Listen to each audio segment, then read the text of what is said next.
অবশ্যই বন্ধুরা, হাতে যদি সময় থাকে অবশ্যই আপনারা দিদির এই কথাগুলো একটু শুনে যাবেন, অবশ্যই কাজে লাগবে। আপনাকে তারা ব্যবহার করে। আপনি আজকে বুঝতে পারছেন না আমি জানি, কিন্তু একদিন ঠিক বুঝতে পারবেন আপনাকে কেউ এই জগতে ভালোবাসেনি, আপনাকে সবাই ব্যবহার করেছে। বুঝতে পারলেন না তো সহজভাবে বললাম বলে, তাহলে একটুখানি ভেঙে বলি।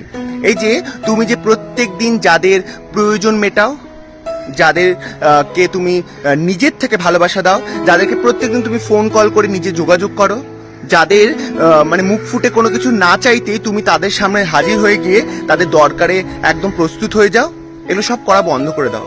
আজকের থেকে তোমার প্রত্যেকদিন যাকে ফোন করছো, খোঁজ নিচ্ছ, তাকে ফোন করা বন্ধ করে দাও, প্রয়োজন মেটানো বন্ধ করে দাও, তাদের জরুরি জিনিসে তুমি সাহায্য করাটা বন্ধ করে দাও। দেখবে কালকে তোমাকে কে কতটা ভালোবাসে তার প্রমাণ পেয়ে যাবে। এবার আশা করি বুঝতে পেরেছো, এই জগতে কেউ কাউকে ভালোবাসে না, সবাই সবাইকে প্রয়োজনে ব্যবহার করে। একদিন না একদিন ঠিক বুঝতে পারবে কেউ তোমাকে ভালোবাসেনি, সবাই প্রয়োজনে ব্যবহার করেছে। বুঝলে?